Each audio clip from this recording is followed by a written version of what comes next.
DB, good to have you here, brother. Thanks for welcoming me to the podcast. Mate, that background, very blissful. Yeah, mate, it is. And I chose this background for a reason. One of the big things I work on now, which contributes to me feeling presently successful in life, is to surround myself in environments that can serve me and make me feel great where I am. I'm big now in not always wearing that suit and tie and immersing myself in creating freedom for myself to enjoy the process more often. So, mate, I want to give myself that Bali experience as much as possible. Well, mate, I was actually going to ask you when we kicked off, like, are you in Bali? Because it really, it emanates that feel.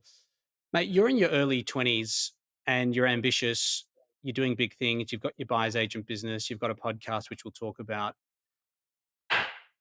I'm curious to know what success means for you. It's a great question, man, and it's something that I tinker with quite often, and I always try and unpack that question as frequently as possible because I've actually gone on quite a big journey through my own experience with defining what success looks like to me. And I'm very fortunate and blessed to have gone through a big journey, which has led me to a conclusion or perspective of what I see success to be like today. And that is that success is an inside job. And it's for me, not acquiring or a future destination we get to, but it's a presence and a state we can achieve with our internal compass. And for me, success is trying to feel presently successful or in a state of bliss and love and not relying on external results to make me feel that's that way. So, yeah, man, it's kind of something that's evolved over time. I wasn't always like that. Success used to be a future destination, and I'd be on this kind of being super ambitious. I'd be on this hamster wheel of trying to be successful when I can achieve this goal, and then that goal raises to the next bar, and you're never really feeling super content. You're always kind of in a state of fight or flight or that super high energy and momentum. So, mate, it's something that's evolved. And I would say for anyone who's listening that wants to get a bit out of today's podcast is to ask yourself what success looks like to you and do the best you can to rely on your own internal compass to guide you, take inspired action as opposed to listening to external variables like that person who writes $1 million GCI, like that person who has that six pack abs. That's all great that you're on your own journey, and what aligns to you at different points in time, I think is there's no right or wrong answer. So I think try and do what you can do to fill your cup. And yes, it's great to listen to other people to get guidance, but at the end of the day, the people that we view as successful, I've looked over the fence, and Matt, I could tell you 99% of them aren't what it doesn't all look like what it's made out to be. That's for sure. I think it's really fascinating insight perspective that you shared around that future destination that you called it, and then obviously trying to be, from what I'm hearing, fulfilled where you are right now and be as present Mm. as you can. How my question to you is, because I mean that's I really think there's a lot of truth to that. My question is, how do you go about uh, trying to feel successful every day and not think about that outcome and really immerse yourself in the present moment? Mate, it's a great question. And for me personally, where I'm at now is I've got tools in my toolbox which I can lean on at certain points to get me back to presence. For example, meditation, surrounding myself with environments like this, mowing the lawns, doing gardening, training at CrossFit versus training at the gym. If I'm at CrossFit, I'm surrounded in a group environment with a trainer. I don't have my phone to distract me. So just little things that you can implement in your day-to-day structure or routine that can get you back to presence. The biggest things for me is things like breath work, meditation. Reading's a really good one. And the reason why reading's a really good tool is because as opposed to audiobooks, the physical activity of reading can actually put us in a state where we start to visualize a future as well that or brings up emotions rather than like reading a book's great to consume content, but it's also good for the mind to start thinking of its own thoughts rather than also taking guidance off external variables. So I do a lot of reading or writing as well to unpack some thoughts. Um, but also in saying that, that's because I've gone through a journey now where I've understood what tools work for me at this point in time. And I'm sure as I evolve, I will use different tools. But for anyone who's listening that may not have an understanding of those tools yet, just following what motivates and inspires you at the moment, following that journey until you get to a point where you need to gain more tools in the toolbox, because that the tool you currently have, like chasing success, no longer serves you. So I think for anyone that is in the infant stages of it, that there's no, just because you're not doing your breath work, ice bath, meditation, it's okay. Do what you can do now that feels right for you, and then eventually you'll, if it aligns, you'll pick up more tools along the way. From my understanding, you've interviewed around 60 guests on your podcast. What's your podcast called? It's called Both Sides Podcast. And who are the people you are typically interviewing? Made it. It started out. So I'll tell you the background story, and then where we're at now. So it started out as interviewing successful real estate agents, and the reason I did that was to build my buyer's agent business. The more agents I met, the more potential referrals, and the more property I could get access to. It's then evolved from interviewing just successful agents to now mortgage brokers and entrepreneurs and anyone that has achieved a level of material success. That was kind of the premise of the podcast, was to connect myself with these people to build my network and knowledge and access to building my business as quickly as possible. But now it's at a point, mate, where I'm no longer intrinsically inspired to ask these people questions, because it's at a point now where, because I've interviewed so many of them and see the reality for what their life looks like, it doesn't inspire me like it used to. So I'm now at a point where I'm looking to interview people where I have a natural state of curiosity to learn from them, as opposed to just going through the motions of asking the real estate agents the same questions, which 9 times out of 10 give you the same answer. So, yeah. So my question is, out of those 60 guests you've had on your podcast, if you were presenting in front of an audience, let's say today, and Mm, there was only one piece of advice that you could give, and it may be an advice piece that you received from a guest or a combination of guests, or it may be something that you've actually taken away, like some wisdom that you've learned after, like you just shared, potentially what you set out to do versus what you're doing now. But if there could be one piece of advice that you could give to an audience, um, what not to do around, what not to do? so That's a around great question. becoming successful, like what not to do, or what, something around that motto. What would you share? Mm. Well, mate, from what I've learned and experienced personally, is that there is a science for success, and then there's also the art of fulfillment. And often people chase the science of success, which doesn't bring them fulfillment, because they're not aligning themselves with the process of an outcome which truly is intrinsic to them. They're following the process to achieve an outcome based on filling an internal void, doing it because society deems that as successful. They're going to uni because their parents pressure them. They want to write a million GCI because the agents in their office do that, and if they don't, they're inferior. So if we know there's a science and a formula for success, and we follow that, we can achieve the same results. It's about really getting to the core of what intrinsically inspires us. And I think if we can take as much inspired action from our internal compass rather than external, the better our life becomes.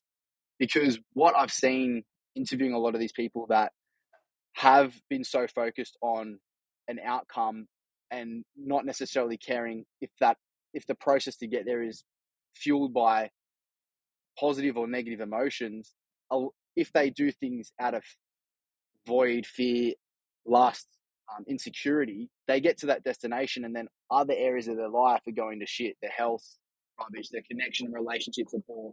They live in an internal state of fight or flight. And so that's why I now really believe, for anyone listening and also myself, is if we can try and block out the noise as much as possible, do some breath work and align with what truly inspires us. Yes, there's going to be hurdles and road bumps and failures along the way. That's part of life. Like, life's not fair, it's life. But I think if we can follow our journey, it makes the road bumps and the failures more worth it than following another path, getting to a result, and then feeling discontent and thinking, "What the fuck have I done?" That's what I truly think from everything I've learned so far. So to summarize that, because there's a lot of good stuff there, but as like some, let's say, piece of advice would be the first is like, don't just fill up one bucket, which is the money bucket. Fill up your relationship bucket, fill up your health bucket, fill up your lifestyle. Like try and fill up all the buckets so there's balance. That's a fair point, right? Yeah, I think on that too, like Toby Pierce last week, who sold his company for 400 million, said life isn't linear, right? So there'll be times in our work we'll need to work more or less, times where we need to focus more on our health, more or less, relationships more or less. But what I think is important for viewers is to focus on what, if we were to order health, money, success, relationships, order them based on your internal compass, not mine, what Daniel Beardall thinks is right, what Ben Handler thinks is right, what this successful person thinks is right. Do what you feel is right from yourself, not outside noise. Very interesting. And Yeah. it also seems But like, yes, you kind of want to give some balance to an extent where you can. because I mean, it seems like you've got some visibility over some very high performers that, um, you could say materially have a lot of nice objects. However, Mm, um, other areas of their life aren't as fulfilled. Is that fair to say, from what you see? correct. 100%. Um, yeah, very interesting. Very interesting. So, where are you now? You're running your own buyer's agent business, right? Mate, I am. So, got my own buyer's agency business, got staff, and got the podcast. And I also have my own property investments and developments as well, which helps create an income. Um, and I really am at a stage because I've gone through such a journey where I was so ambitious, focused on a future destination to feel successful, and I was operating from fight or flight and doing all this work and achieving success to an extent myself. I now have so much more confidence, clarity, and the ability to let go, where I'm now just using the business and income as a vehicle to build my life. It is not my life. And I'm also allowing myself to not set goals in the business like I need to write a million GCI, or I need to buy this many properties or do this many development deals. Where I'm at now is I've got a vehicle which supports me financially, gives me the freedom and flexibility. Now it's about being as present as I can each day and to allow new opportunities to present themselves and give myself the ability to actually see those opportunities because I'm a lot more present. I'm not focused on writing a million GCI where the activities to do that require a different trajectory. And because I'm on that trajectory, I don't have the time to connect with these people, have a podcast with you. And I feel that giving myself the space to embrace new opportunities will create a new path of alignment for me, which I think will be my version of that higher levels of success materially, financially, emotionally, etc. What do you do? I know you mentioned you got tools in the toolbox. If you wake up like we do, and we're having a shit day, whether you wake up having a shit day or during the day it becomes a shit day, Mm. what do you typically do to, like? Is there something you do to change your state? Like, what's an example of something you do? Yeah, so there's quite a few things I do to change my state. Physiologically, there's things like going for a run, doing a workout, meditating, ice baths, breath work's a massive one, going for a walk. Those physiologically are good. And then if I'm in my head, one of the best things I can do is mow the lawns, do the hedging, do some type of hobby, like I've got a motorbike or a bike I'll ride, um, do some type of like wakeboarding or sport. That for me gets me back in presence. And then emotionally, if I'm in my head, what can help is journaling, reading books, speaking to people. So what this is a big thing I've learned is that when our frequencies lower our internal state and we're feeling something's up, we always latch onto trying to get guidance from somebody externally. So let's say I feel a bit shit. I want to call Jeff Jout, who's my mentor and coach, to help him give me some perspective on how to get myself out. That can help, but I'm at a stage now where we don't want to rely on that. We want to rely on internal guidances. So I do a lot of internal work like meditating, journaling. Your nutrition super important. Um, what else?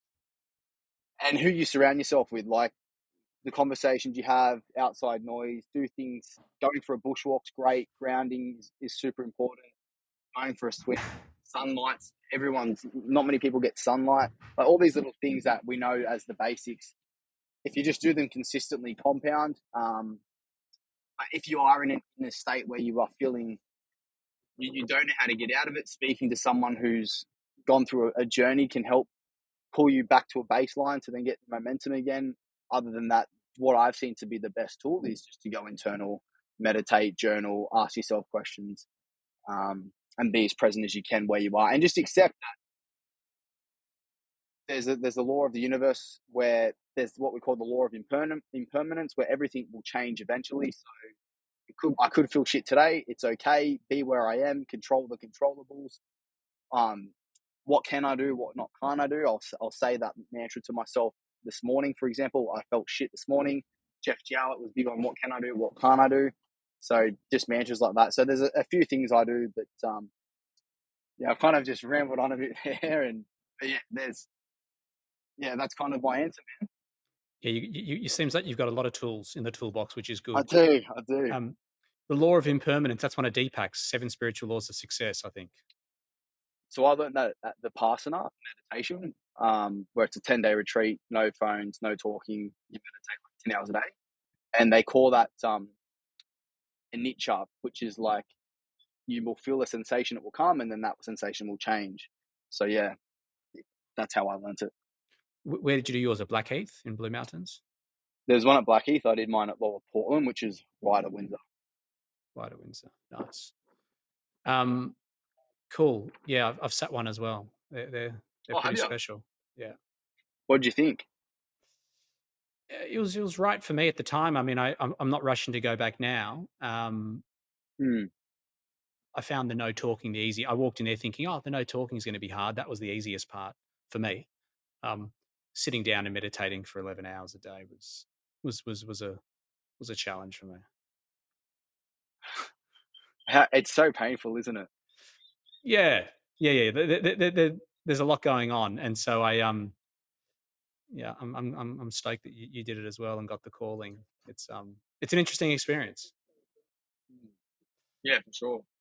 Um, I like that. I like that. So, mate, you obviously, you seem like you're digging inwards, which is good, and you're gaining a lot of wisdom in areas of your life. I think, for someone at your age, you're getting very interesting perspective. Like, do you feel like you're working on purpose now, or do you feel like you're really surrendering to let opportunities or that big opportunity come in so you can pivot? That's a great question. It's a combination of both. I think that we can find purpose doing things as simple as the mundane. Like this morning, I found purpose in doing my breath work. I found purpose in going for a walk. But I can also find purpose in having a big vision and plan to help humanity unpack their problems or succeed financially in business. That's all good and well, but I think where I'm at, to give you perspective on how I view purpose, is that I'm at a process now where I'm trying to get purpose in things as small as the mundane, also to giving myself space. I really am in a transition period anywhere.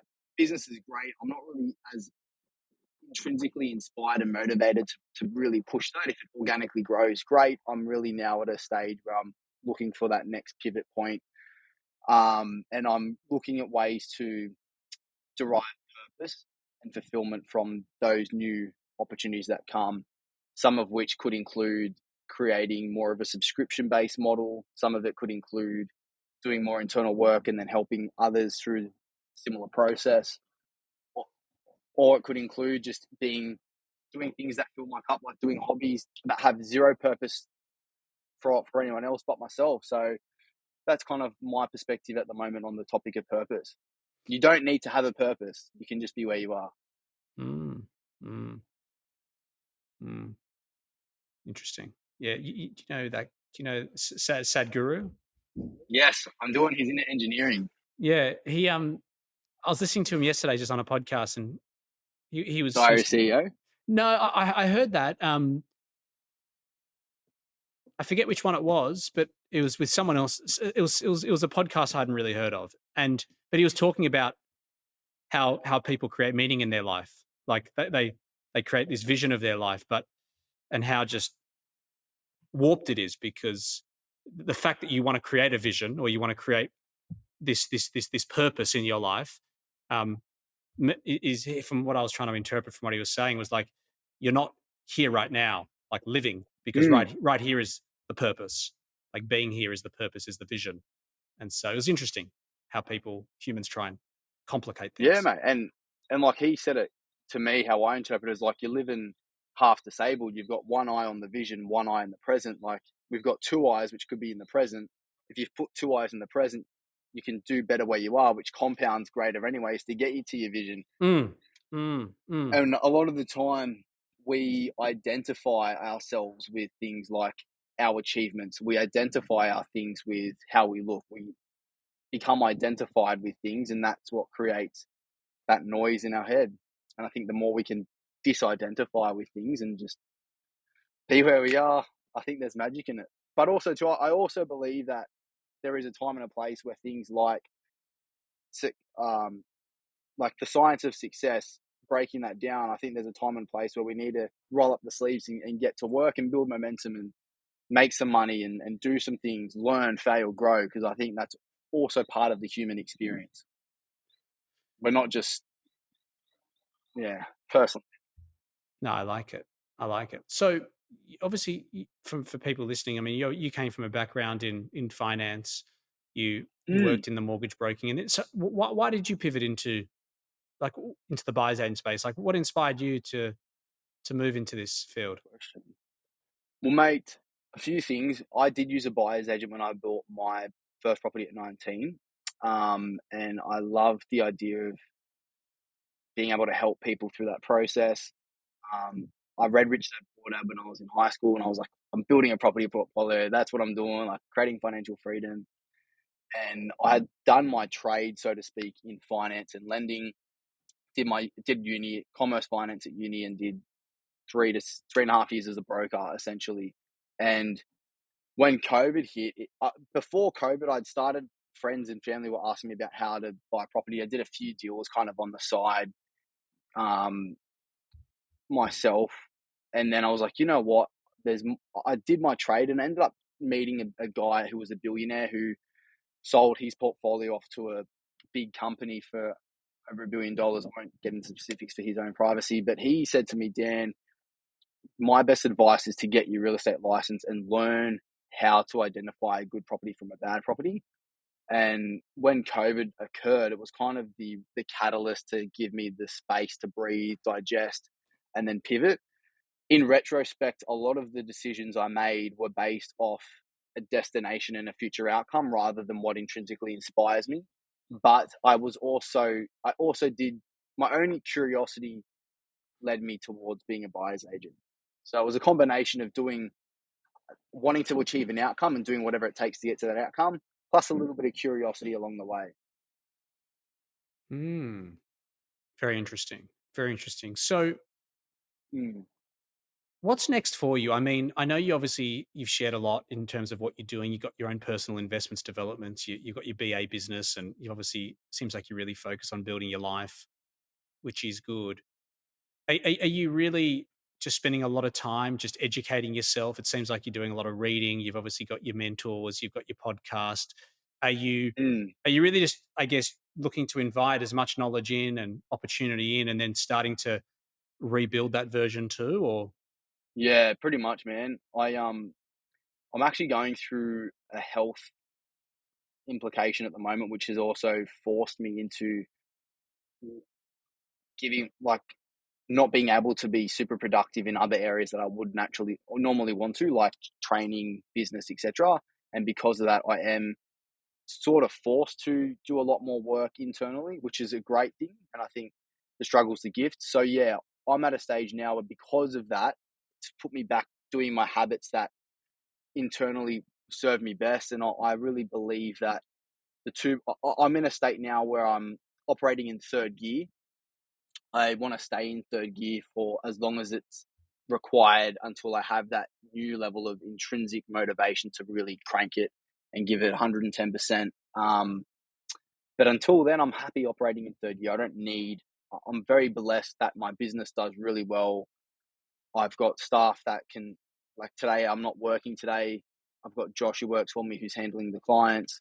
Like, I'm blessed to have those structures in place now. Um, and to be able to do some work internally and give myself time to just heal and recover and not have to be stressing out about achieving a goal. I can just be so, and I'll be honest, like, mate, just being now is hard, especially with some health problems. Like, I'm not the Daniel that I like to be. I'm a version of Daniel which is a lot slower, going through some pain and problems and fatigue. So it's not all sunshine and rainbows, but it's just being okay with that process. And I actually had a great call with you a few weeks back, and you gave me some perspective, which was like, what's the next problem you're looking to solve and why? And I've been really tinkering that problem. And once I find the clear answer to that, I'll then put together a team of people, resources. And because I know that the formulas of success now, I'll be able to, once I understand those answers quite clearly, I reckon that the next progression will be quite quick. So yeah, I'm just giving myself the space to really concretely work out what that is. I'll let it unfold. Sorry to hear about your health. I haven't heard you haven't mentioned that to me before. Do you mind sharing? You Mm. don't have to. Is it something No, specific? I'll share it. So yeah, I've had a stomach problem. Essentially, I had a virus. I had to have 10-day compounding treatment to kill the virus. Essentially, ruined all my gut microbiome. It's like when people get chemo and it kills the good and the bad cells. So I had that around the 10th of July till now. I've been battling diarrhea and fatigue, um, which is a long time, right? I've had been seeing specialists about. I had a colonoscopy. I've just done a DNA test, a microbiome test, and all these tests to try and help figure that out. Essentially, I've got no chronic issues at the moment, but I see a guy called Mick the Podman who's helping me rebuild the gut and the microbiome, and he has also helped me realign back on the meditation path. And together, we're trying to heal the body using a bit more natural methods rather than drugs that put me in the mess. So yeah, the challenge I've had now is I've had a very inconsistent gut and food habits and also levels of energy. So, mate, the struggle's a gift. The beautiful part about this is that I'm now doing things on a consistent basis again, like meditation, reading, breath work, reflecting, that I wouldn't do otherwise when I'm 10 out of 10 kicking the doors down. So it's given me the opportunity to now really take the time to figure out that next chapter of what Daniel, build the life of Daniel. Maybe I've really enjoyed our chat. I think it's going to be an interesting one for a lot of people. I feel that um, there's a lot of areas of your life that you're starting or to get visibility over, which I feel like a lot of people probably really haven't opened up the bonnet and had a look at. Um, I think there's a really lot of interesting insights that you've shared, and yeah, I'm excited to see where you go next. I think there's a very bright, um, open future for you, and I think that you're in a good place. I think you're ready to receive, and I think you are um, ready to work on your own terms, which I think is really impressive. So well done. Thank you. I appreciate it. And one, two thing that I've reflected on this year as well, really being in a position where a lot of the decisions I make have a really quick feedback loop. So being self-employed, owning your own business, like if you don't make income for this month, you don't make income, right? So for anyone who's listening that wants to really build a life on their terms, I think one of the best places to start is to just start by starting and putting yourself in the deep end and in the experience. Even if you were only to make 50 grand the first year in business, even that year and that process of putting yourself in a state of being which requires you to have to make your own decisions and have those decisions impact you on such a frequency, it's going to grow you as a person, I think, in many ways, which you can't get from working under a brand, being PAYG. Um, but in saying that, you don't have to go, if that doesn't align with you, you don't have to become self employed to live a life of freedom either. Interesting. Just a comment on that point is I agree with you in the sense of if I look back when I started my first company, starting my first company was my invitation to the most transformational form of personal and professional growth I've ever gone on. And it was just the beginning Mm, of it. And I think that is the biggest ticket you will get for doing your own thing, which is you'll have to face yourself and see all your weaknesses, see your strengths. You'll have to get more resilient and you have to push yourself to more boundaries. And I think it's priceless to receive that ticket. And mm. it's beyond money. Like whether you make 50 grand, 50 million, whatever you do, I think to be able to experience that in this lifetime, I think is profound. Mate, fucking oath. Yeah, I agree. Rock and roll. So No, that's it. That's Daniel Beardall, ladies and gentlemen. thanks, Dan. Mate, good to catch up with you. And I'm excited to do a Tom. round two and see where you are next time. Same. I am too. It'll be interesting to see if I'm still a fucking buyer's agent. I'll bet no. Oh, okay. I'll be on your side of the fence. Potentially, All potentially. right, gang. See you, buddy. Bye. Thanks, mate. Appreciate your time.